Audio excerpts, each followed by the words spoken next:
आपण नियमितपणे कर भरतो.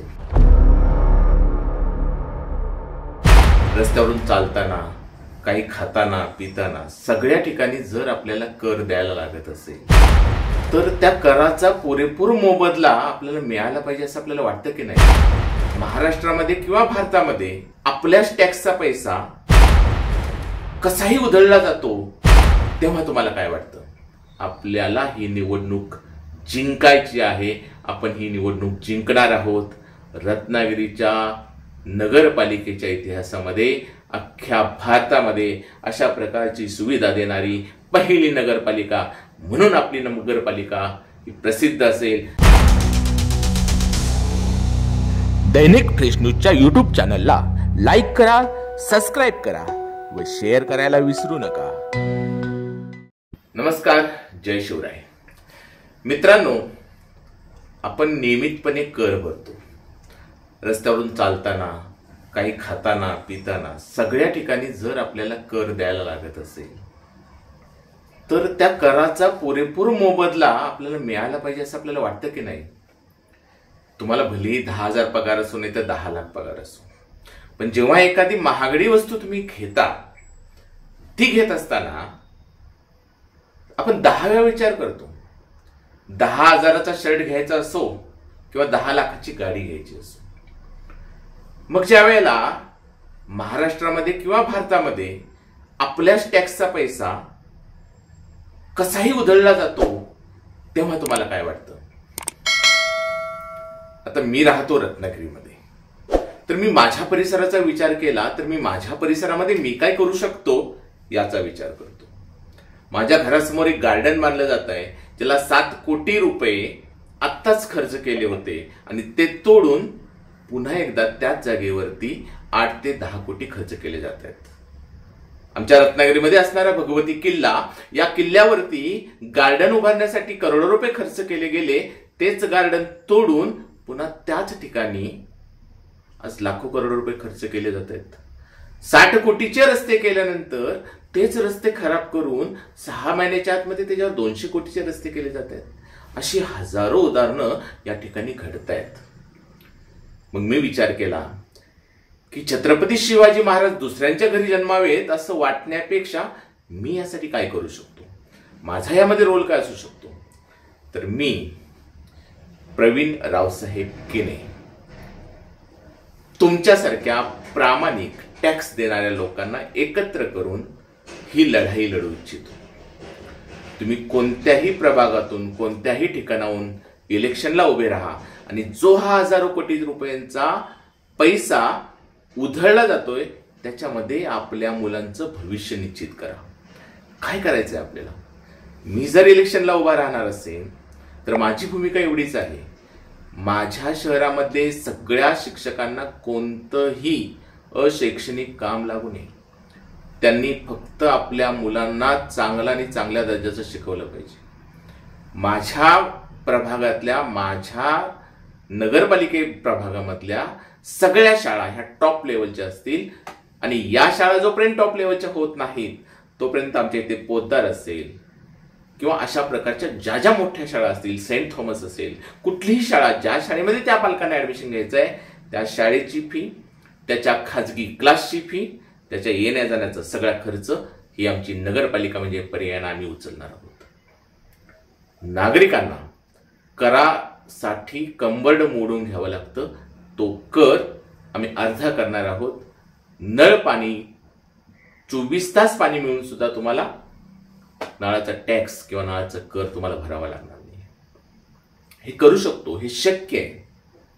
जर हा हजारो कोटींचा पैसा वाया जातो हे बघितलं तर हे शक्य आहे की प्रत्येक मुलाला 1ली ते 15वी पर्यंत हव्या त्या प्रकारचं चांगलं शिक्षण मी देऊ शकतो. आज सिव्हिल हॉस्पिटलला जा किंवा नगरपालिकेची आमची एक इमारत आहे, त्या इमारतीमध्ये हॉस्पिटल भाड्यानं दिलं गेलं जात आहे, त्या ठिकाणी उपचारासाठी पैसे घेतले जात आहेत. या ठिकाणी अत्याधुनिक असं हॉस्पिटल जोपर्यंत आम्ही उभारत नाही तोपर्यंत शहरामध्ये कुठलंही हॉस्पिटल तुम्ही निवडा, ते परकार असो, अपेक्स असो, चिंतामणी असो, लोटलीकर असो किंवा अजून कोणतंही हॉस्पिटल असो, त्या हॉस्पिटलमध्ये कितीही रुपयाचं तुमचं बिल हे नगरपालिका म्हणजे पर्यायानं आम्ही पे करू. राजकारण हा आमचा व्यवसाय नाही आहे. मोठमोठ्या कंपन्या आणायच्या, त्या कंपन्यांचे अधिकारी मालक हे बाहेरच्या राज्यामधील असतील आणि या ठिकाणी काम करणारा मजूर वर्ग हा माझ्या रत्नागिरीतला असतो. हे चित्र बदलायला हवं. या कंपन्यांचा मालक माझ्या रत्नागिरीतला असेल आणि बाहेरची लोक या ठिकाणी येऊन काम करतील. मी कंपन्या आणण्यापेक्षा मी कंपनी निर्माण करून त्याला कसं मोठं करता येईल हे माझं स्वप्न आहे. रत्नागिरी ही सिटी आहे, ती ड्रीम सिटी मला करायची आहे. फक्त पुतळ्यांचा विकास हा विकास नाही आहे. आजपासून, या क्षणापासून कोणत्याही राजकीय नेत्यावर कोणतीही टीका न करता, कोणाच्याही कामाचे वाभाडे न काढता, सकारात्मक विचार करून, सकारात्मक ऊर्जा निर्माण करून, सकारात्मक गोष्टी कशा पद्धतीने करता येतील याकडे माझं लक्ष असणार आहे. आणि ही सकारात्मकता या इलेक्शनमध्ये तुम्हाला जर वाटत असेल की मी हे करू शकतो, डॉक्टर आलिमिया परकारांसारखा माणूस लंडनला जाण्याच्या ऐवजी या ठिकाणी नगरसेवक पदासाठी उभा राहिला. त्यावेळेला लोकांनी त्यांना निवडून दिलं नाही. मधु दंडवतेंसारखा माणूस पाथर्डीसारख्या ठिकाणाहून येऊन राजापूरचा कायापालट करू शकतो.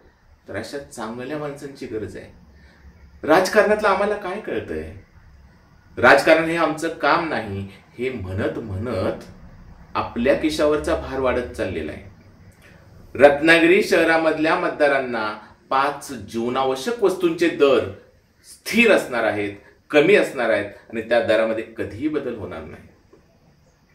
रत्नागिरीमध्ये प्रवास करताना तुम्हाला एसटीचं भाडं किंवा बसचं तिकीट काढायची गरज नाही. तुम्हाला मोफत प्रवास असेल. हे मी मोफत देतोय, फुकट देतोय. मी माझ्या खिशातलं देत नाहीये. हे मी देतोय जे हजारो करोड रुपये वेगवेगळ्या ठिकाणी भ्रष्टाचार रूपानं वाया जात आहेत, ते तुमचेच पैसे मी तुम्हाला परत देणार आहे. राजकारण हा काय माझा बिझनेस नाहीये. राजकारण हा काय माझा प्रांत नाही आहे. मी ह्या केलेल्या मागण्या समजा आणि त्या जर मागण्या कोण पालकमंत्री, कोण आमदार, कोण खासदार, तो कुठल्याही पक्षाचा असो, तो जर पूर्ण करण्याचं वचन देत असेल, तो जर पूर्ण करत असेल तर आम्हाला राजकारणामध्ये येण्याची गरज नाही. आम्हाला इलेक्शन लढवण्याची गरज नाही आहे. मी एक समाजसेवक आहे, मी एक पत्रकार आहे, मी एक सर्वसामान्य नागरिक आहे, मी एक सर्वसामान्य टॅक्स पेयर मतदार आहे. पण जर तुम्ही करत नसाल, पण जर सर्वसामान्य माणसाचं कंबरडं मोडायची वेळ आली आणि तरीही तुम्ही आम्हाला चांगलं आरोग्य, चांगलं शिक्षण, चांगला रोजगार आणि चांगले रस्ते देऊ शकत नसाल, तर ते करण्याची जबाबदारी आमच्या छत्रपती शिवाजी महाराजांनी आमच्यावर दिली आहे. समजा आम्ही एक छत्रपती शिवाजी महाराजांचे मावळे आहोत, आम्ही तानाजी मालुसरे आहोत, आम्ही बाजीप्रभू देशपांडे आहोत आणि हा किल्ला आम्ही लढवणार. छत्रपती शिवाजी महाराजांच्या समोर लाखो सैनिकांचं आव्हान डोळ्यासमोर असताना काही मोजक्या लोकांना घेऊन त्यांनी लढाई जिंकलेली होती. आणि म्हणून छत्रपती शिवाजी महाराज माझ्या घरामध्ये, माझ्या मनामध्ये त्यांच्या विचारांचा वारसा, त्यांच्या कृतीचा वारसा आणण्याचा मी प्रयत्न करतोय आणि यामध्ये मला तुमची साथ हवी आहे.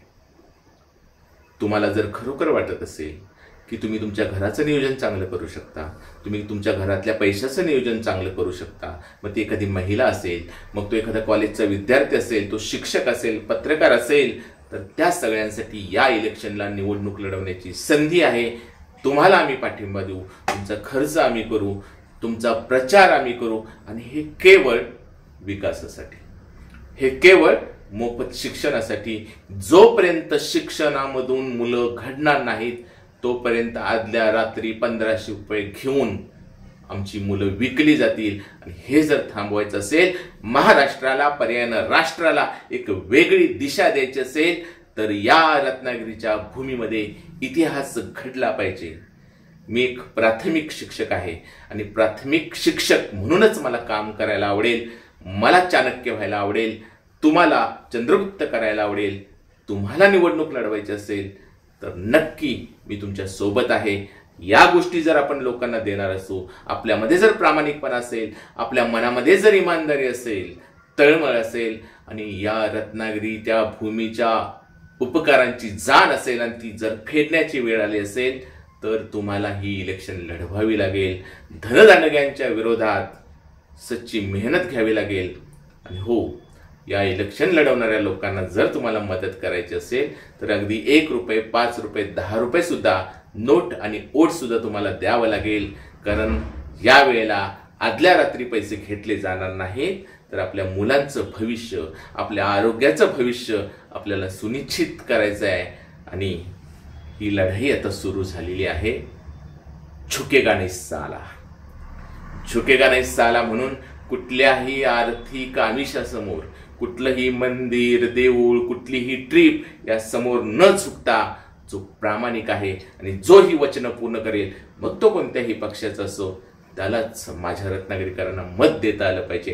आणि संपूर्ण महाराष्ट्रामध्ये अशा पद्धतीची जर कोण आश्वासनं देत असेल तर त्यांच्या पाठीशी आम्ही ठामपणे उभे राहणार आहोत आणि आपण राहिलं पाहिजे. लक्षात ठेवा, येत्या जून पासून तुमची मुलं पोद्दार सारख्या शाळेमध्ये मोफत शिक्षण घेणार आहेत.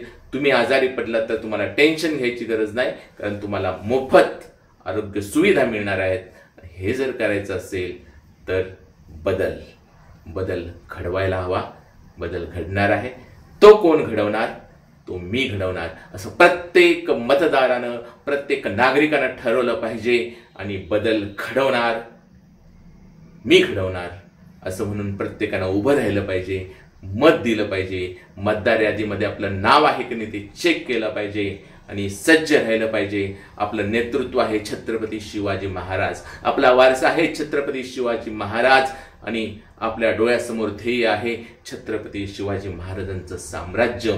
आणि याच नेत्यांना डोळ्यासमोर ठेवून आपल्याला ही निवडणूक जिंकायची आहे. आपण ही निवडणूक जिंकणार आहोत. रत्नागिरीच्या नगरपालिकेच्या इतिहासामध्ये, अख्ख्या भारतामध्ये अशा प्रकारची सुविधा देणारी पहिली नगरपालिका म्हणून आपली नगरपालिका ही प्रसिद्ध असेल. आणि हा इतिहास घडवण्यासाठी, या इतिहासाचा साक्षीदार होण्यासाठी आपण रत्नागिरीकर म्हणून भैरीबुवांच्या आशीर्वादाने, भगवतीच्या आशीर्वादाने, श्रीरामांच्या आशीर्वादाने, आपल्या मारुतीबुवांच्या आशीर्वादाने आपल्याला ही सुरुवात करायची आहे. आपल्याला नम्र विनंती आहे, जर आपण चांगले आहात, आपले विचार चांगले आहेत, तर राजकारण हा माझा प्रांत नाही असा विचार न करता, मी राजकारण नव्हे तर मी समाजकारण करायला आलो आहे, हा विचार घेऊन आपण एक येऊया. जय शिवराय, जय महाराष्ट्र, जय रत्नागिरी.